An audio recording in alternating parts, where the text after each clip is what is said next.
రాష్ట్రాన్ని పొగమంచు దుప్పటి కమ్మేసింది. దీనికి సంబంధించి మరింత సమాచారాన్ని తెలుసుకునేందుకు హైదరాబాద్ వాతావరణ శాఖ అధికారి శ్రీనివాసరావు గారు మనతో ఉన్నారు. వారిని అడిగి మనం నమస్తే సార్. రాష్ట్రంలో చూసుకున్నట్లయితే కాస్త చలి తీవ్రత తగ్గినప్పటికీ పొగమంచు మాత్రం కమ్మేసింది. దీనికి గల కారణాలు ఏంటంటారు? మనకి ఈ శీతాకాలంలో చూసుకున్నట్టయితే ప్రధానంగా మనకి టెంపరేచర్లు పడడానికి కారణము మనకి రాత్రి సమయంలో ఈ రేడియేటివ్ కూలింగ్ అని ఎర్త్ రీరేడియేట్ చేస్తూ ఉంటుంది. అదే సమయంలో మనకి ఈ మేఘాలు ఏమీ లేకుండా ఉండడము, అలాగే గాలిలో తేమ లేకుండా చాలా తక్కువ తేమ ఉండడము, దీనికి తోడు మనకి ఉత్తర రాష్ట్రాల నుంచి చలిగాళ్ళు తోడయ్యి మనకి రాష్ట్రం ఈ నెలంతా కూడా మనం చాలా లో టెంపరేచర్స్ చూడటం జరిగింది. మనకి ఈ రోజు చూసుకున్నట్టయితే రాష్ట్ర వ్యాప్తంగా 2 నుంచి 5 డిగ్రీలు కనిష్ట ఉష్ణోగ్రతలు పెరిగాయి.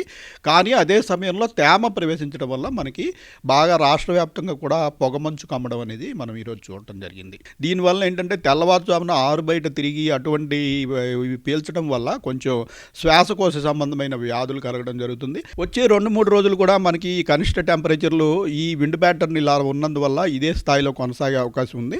మళ్ళీ ఈ రోజు నుంచి 4వ రోజుకి మళ్ళీ విండ్ ప్యాటర్న్ కొద్దిగా చేంజ్ అయ్యి మనకి ఉత్తరగాలు ప్రారంభమయ్యి మళ్ళీ ఉత్తర తెలంగాణ, మధ్య తెలంగాణ ప్రాంతంలో టెంపరేచర్లు 4 రోజుల తర్వాత మళ్ళీ ఫాల్ అయ్యే అవకాశం ఉంది.